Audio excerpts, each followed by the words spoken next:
like if you want to belong to these forces and stuff.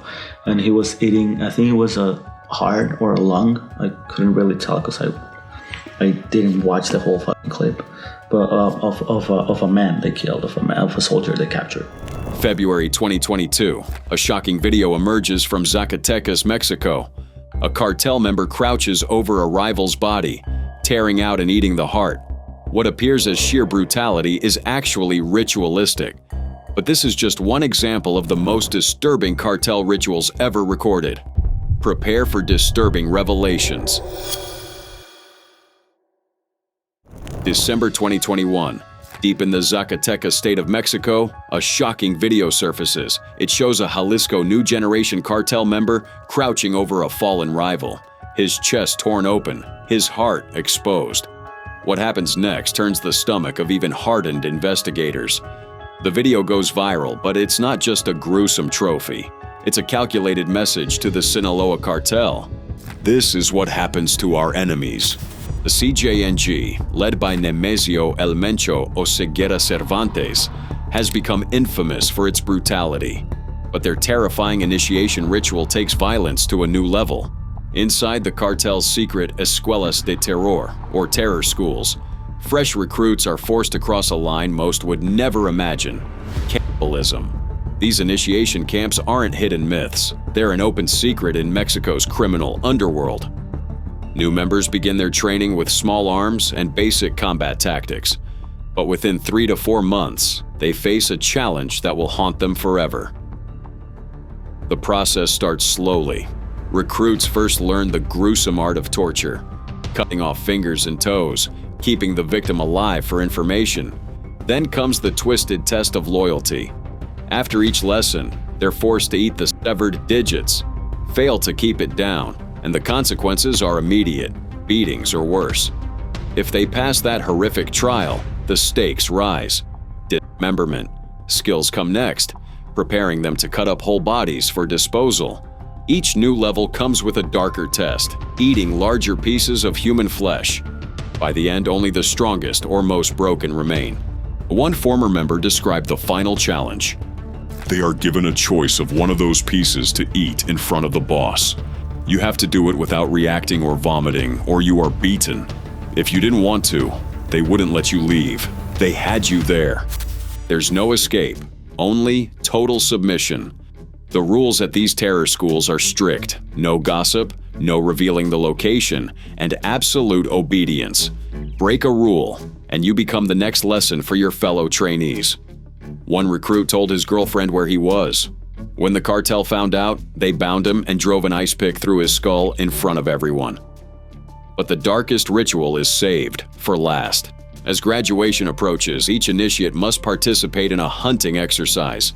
They track down a captured rival, kill them, skin them, cook them, and eat their flesh together.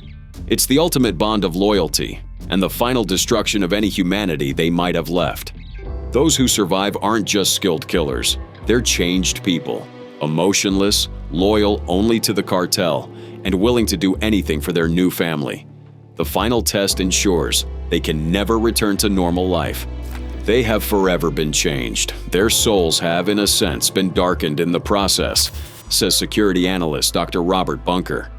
The CJNG doesn't keep these horrors hidden. Instead, they broadcast their brutality as psychological warfare.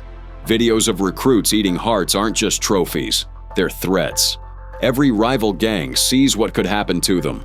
Every potential recruit knows the price of loyalty. Other cartels have followed suit. The Los Zetas once served tamales made from their enemies' flesh. The Knights Templar demanded that recruits consume hearts to prove themselves. Even the Sinaloa cartel, once considered more business-like, has embraced extreme violence to keep pace. But the CJNG's terror schools remain the gold standard of cruelty, a calculated system designed to break recruits and terrorize rivals. Their methods have created a new generation of killers who think nothing of eating their enemies' flesh.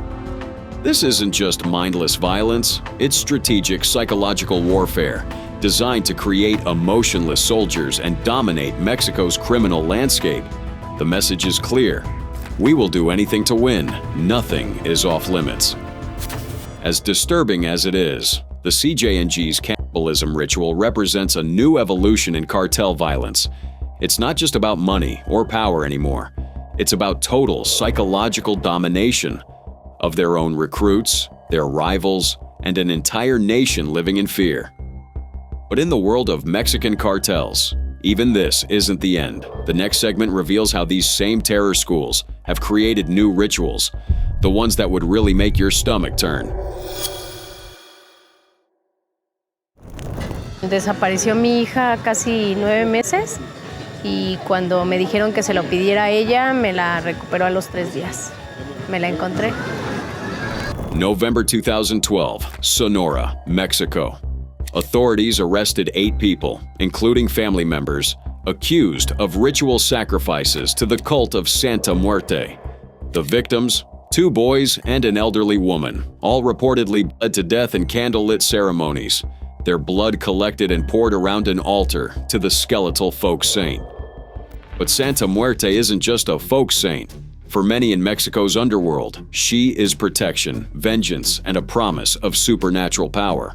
Her cult blends Catholic iconography with indigenous and pagan beliefs, creating a faith as complex as the criminal organizations that worship her. While her origins are debated, some say Aztec, others trace her to Europe. Her appeal is clear. In a world where death is a daily companion, Santa Muerte offers both comfort and power. Her image is everywhere in cartel territory. Followers, criminals, convicts, and those who feel abandoned by society build shrines from humble street corners to lavish gold-trimmed altars. Her colors carry meaning: red for passion, black for power over enemies, white for personal protection. But it's the offerings that reveal her true nature. While some devotees leave food, cigarettes, or alcohol, the most committed bring blood, and sometimes human heads. As Mexico's drug war escalated, so did Santa Muerte's darker rituals. Evidence mounts of cartel members performing human sacrifices to gain her favor. Victims aren't always rivals. Sometimes they're innocent, chosen for their purity, their blood believed to hold special power. In one infamous case, a cartel member's associates tied him to a chair, sawed off his legs and arm, and, after he bled to death, presented his head as an offering to Santa Muerte. These aren't isolated incidents. Investigations have linked multiple ritual killings to Santa Muerte worship. In Nuevo Laredo, Gulf Cartel enforcers executed Sinaloa rivals at public shrines. In Ciudad Juarez, stacked bodies and decapitated heads marked ceremonial killings. In Cancun, 6 victims were found with hearts cut out and the letter Z for Los Zetas carved into their abdomens, their bodies arranged as offerings. The rituals are precise, each element carefully chosen for maximum spiritual impact. Candles of specific colors focus energy. Herbs and oils anoint statues and altars. Blood is collected, sometimes animal, sometimes human, and poured around the sacred space. In extreme cases, altars are smeared with blood, bones, and even human skin. These acts aren't just murder. They're calculated spiritual transactions, bargaining with death for protection, power, and success. Santa Muerte's influence isn't limited to the cartels. Her following spans Mexico's underclass, those who feel abandoned by the church and government, seeking a patron who accepts them as they are. She is the saint of the marginalized, the desperate, and the damned. But in cartel hands, her cult has become a tool of terror, a justification for ritualized violence that blurs the line between murder and sacrifice. Law enforcement faces a unique challenge. Santa Muerte's symbols appear at crime scenes across Mexico and, increasingly, the United States. Officers find altars with still-burning candles, statues anointed with blood, and handwritten petitions for protection or vengeance. Some refuse to enter rooms containing her shrines, believing they hold real power. Santa Muerte worship provides a framework for loyalty, obedience, and justification for violence. Killers believe they're acting under divine protection, their atrocities sanctioned by a higher power. The cult creates a shared identity, binding members through secret rituals and bloody oaths.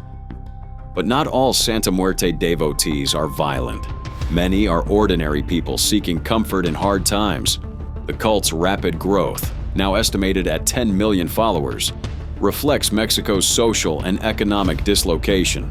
For the most desperate, her promise of immediate results and non-judgmental acceptance is irresistible. Yet it's the criminal element that captures attention.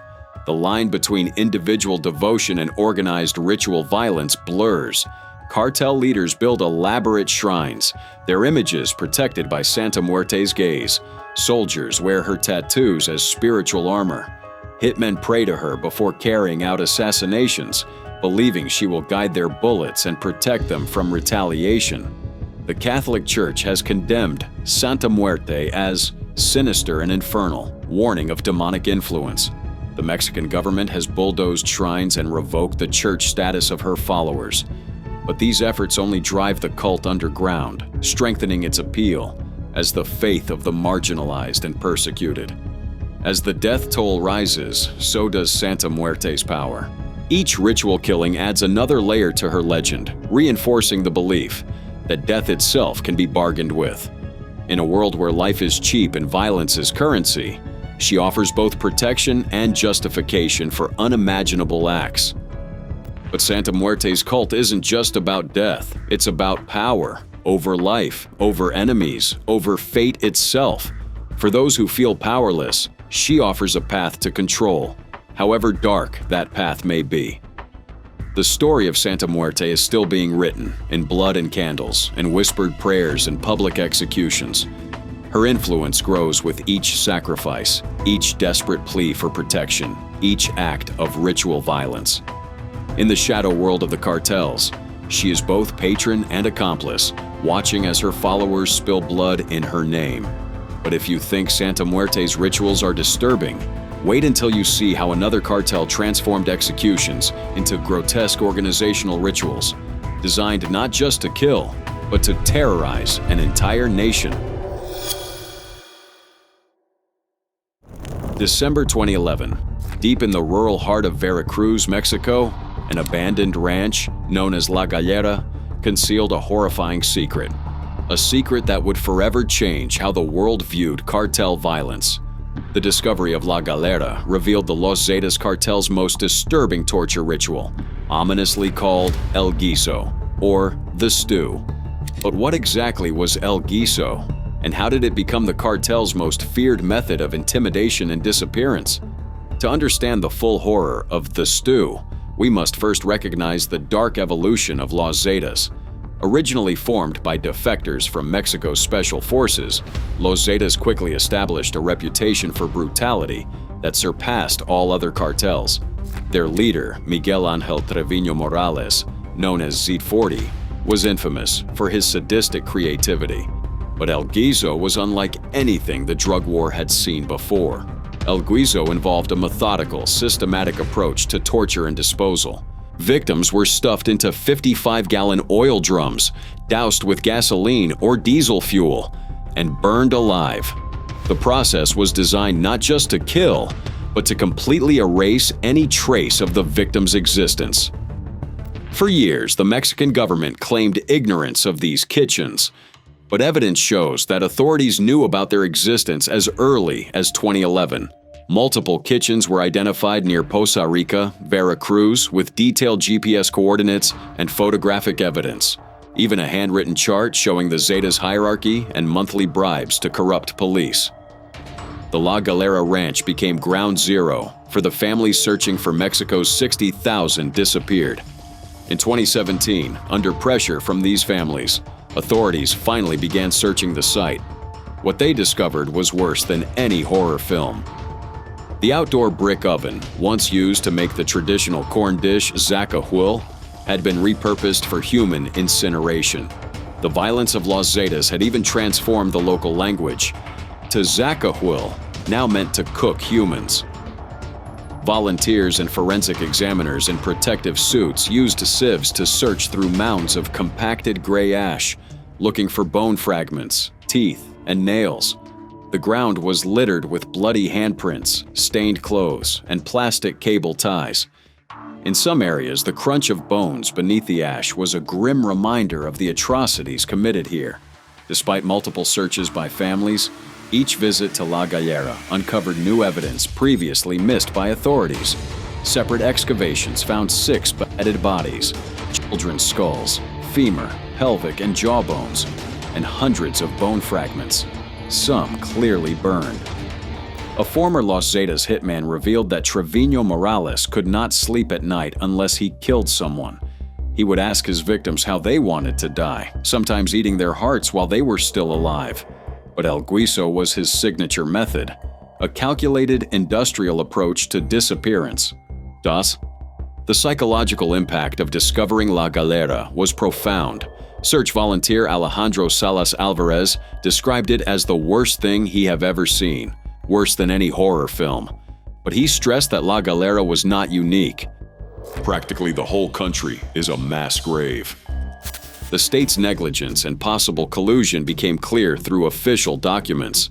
Despite knowing about these kitchens for years, authorities took no action. It was only through the relentless efforts of families and volunteers that the truth finally emerged. The scope of El Guiso extended far beyond Veracruz. In the search for the disappeared, families encountered other extermination methods, dissolving bodies in acid, burning with diesel or petrol, even feeding victims to crocodiles. Each method was designed to eliminate all physical evidence. The trauma of discovering these kitchens was balanced only by the solidarity and community among the families searching for their loved ones. As volunteer Mario Vergara explained, After such horrific days of ovens, of kitchens, of testimonies, we have to get rid of all this so it doesn't damage us. And the only way for me to do that is to go home and hug my little girl. Despite the overwhelming evidence, official convictions for forced disappearance remain rare. A 2015 report by the Inter-American Commission on Human Rights found only 6 federal court convictions for the crime of forced disappearance, despite tens of thousands of victims. The El Guiso method became so notorious that families began demanding an extraordinary mechanism for northern Veracruz, supported by the United Nations. Their goal was not just justice, but to ensure that these atrocities would never be forgotten.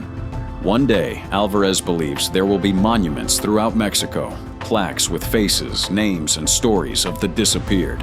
These memorials will stand as a permanent reminder of what happened in these places and a vow to say, never again.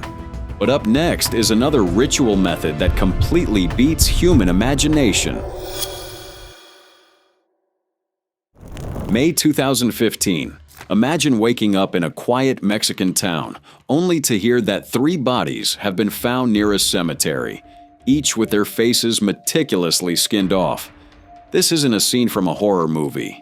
It's the grim reality that unfolded in Chilapa, Guerrero, and it's just one example of how far cartel brutality has evolved. This segment dives into the history and modern reality of one of the most disturbing cartel rituals ever recorded: flaying alive and face peeling. While it might sound like something from medieval torture chambers, this gruesome practice has re-emerged in cartel warfare, sending chilling messages to rivals and communities alike. The ancient practice of flaying dates back thousands of years. In Assyrian tradition, rebel leaders were often punished by having their skin removed and displayed on city walls. Fast forward to today, and cartels have resurrected this barbaric method, adapting it to their own twisted purposes. But why do they do it? In cartel culture, brutality isn't just about killing. It's about sending a message that instills terror in anyone who might even think about crossing them. One particularly shocking case involved the Juarez cartel and a man named Hugo Hernandez. His face was not only skinned, but stitched onto a soccer ball and left in a public square. A clear warning to anyone considering defiance. These acts aren't random. They're carefully calculated demonstrations of power designed to control entire regions through fear. The technical process of flaying is as horrifying as it sounds. Cartels often start by making precise incisions around the victim's face or body, then painstakingly peel the skin away. This isn't just about killing. It's about inflicting maximum pain and terror. Dermatologist Ernst G. Jung notes that victims typically die from shock, massive blood loss, or infection, sometimes surviving for hours or even days after the process begins. In some cases, like the infamous face-peeling ritual, cartels target specific individuals, often rival gang members or informants. The victim's face is carefully removed and sometimes placed on objects in public spaces as a grotesque warning. These acts serve multiple purposes: punishing betrayal, intimidating rivals, and maintaining absolute control through psychological terror. But it's not just about rivals. Innocent people have been caught in this web of brutality. Journalists who report on cartel activities have found themselves targeted, their bodies discovered with faces skinned off as a warning to others. Even entire communities have been subjected to these horrors, with bodies left in public places to remind everyone who's in charge. The impact on communities is profound. These acts create a climate of fear that silences witnesses, journalists, and even law enforcement. In some areas, local police have been completely overwhelmed by the threat of such violence, leaving citizens vulnerable and isolated. The psychological impact can't be overstated. Survivors and witnesses are often traumatized for life, haunted by the images and sounds of these horrific acts. Communities live in constant fear, knowing that any perceived slight could result in unspeakable consequences. Despite the horror, some brave individuals continue to resist. Journalists, activists, and community leaders risk everything to expose these practices and fight back against cartel control. Their courage in the face of such brutality is a testament to human resilience, even when confronted with the darkest aspects of human nature. But if you think this is Disturbing. Wait until you see how cartels use social media to broadcast their terror campaigns to an even wider audience. March 1989, Rancho Santa Elena, just outside Matamoros, Mexico. What began as a routine drug investigation would soon uncover one of the most disturbing cult operations ever connected to cartel violence, and the twisted leader behind it all. Adolfo de Jesus Constanzo grew up in Miami, Florida, surrounded by a blend of Catholicism and Afro-Caribbean religions. His mother and grandmother were Santeras, practitioners of Santeria, while young Adolfo was an altar boy who also traveled to Haiti to study Vodou. But it was Palo Mayombe, a religion involving animal sacrifices and the use of a ceremonial cauldron called a nganga, that truly captured his dark fascination. By his late teens, Constanzo was already practicing Palo Mayombe, a belief system with roots in the Congo River Basin. Traditionally, its rituals involved animal sacrifices, but Constanzo soon took things much further. After moving to Mexico City in 1984, he offered spiritual cleansings and magical protection to the city's elite, and quickly gained a reputation among both celebrities and drug cartels for his powerful, violent rituals. Constanzo's client list grew to include high-ranking corrupt officials and prominent drug traffickers. He surrounded himself with loyal followers who referred to him as El Padrino, the Godfather. Among them was a tall, athletic college student named Sarah Aldrete, who became his second in command and earned the title La Madrina, the Godmother. But protection came at a price. The deeper Constanzo became involved with the cartels, the more his demands for sacrifices escalated. Initially, he offered animal sacrifices, chickens, goats, and even exotic animals, to satisfy his nganga. But he soon convinced his followers that human sacrifices would provide far greater power and protection against rivals and law enforcement. The cult established its base at Rancho Santa Elena, less than a mile from the U.S. border. There, Constanzo performed increasingly sadistic rituals, claiming that each human sacrifice would make the cartel's business prosper and render them invisible to police. The victims were often rivals, informants, or corrupt cops who had crossed the wrong people. Their bodies were mutilated, and parts were placed in the nganga, a gruesome brew the cult members believed would grant them supernatural powers. One particularly twisted initiation involved branding Elio Hernandez, a cartel leader, as an executioner priest. The The ceremony left his chest and arms marked with sacred symbols and bound him to Constanzo's bloody faith. On one horrific occasion, Hernandez ordered his men to bring him the first male they could find for sacrifice. Only after decapitating the hooded victim did he realize he had killed his own nephew. Constanzo's rituals grew more elaborate and brutal. The cult members drank the foul brew from the nganga, believing it made them bulletproof. Some began wearing necklaces made from their victims' vertebrae as twisted trophies. The more sacrifices they made, the more powerful they believed they became. But Constanzo wasn't satisfied with just any victims. In early 1989, he demanded his followers bring him an Anglo male for sacrifice, believing this would grant the ultimate power. That decision would prove to be the cult's undoing. Mark Kilroy, a 21-year-old pre-med student from Texas, was in Matamoros for spring break when he was abducted by cult members. He endured unimaginable torture before Constanzo killed him with a machete blow to the head. Kilroy's brain and spine were removed for ritual use, and his body was dismembered and buried on the ranch. But Kilroy's disappearance didn't go unnoticed. His uncle was a special agent with the U.S. Customs Service, and the case quickly gained international attention. The cult's belief in their magical protection would soon be shattered, and their downfall came when Serafin Hernandez, believing himself invisible thanks to Constanzo's magic, drove through a police roadblock and led authorities straight to Rancho Santa Elena. There, investigators found 65 pounds of marijuana, the ritual shed, and evidence of multiple human sacrifices. They uncovered 15 mutilated bodies, including Kilroy's, and forced cult members to help dig up their victims. As the investigation continued, details of the cult's rituals emerged. Their kill shack contained torture tools, body parts, and bloodstains. The nganga was found filled with human bones, animal parts, and other grisly offerings.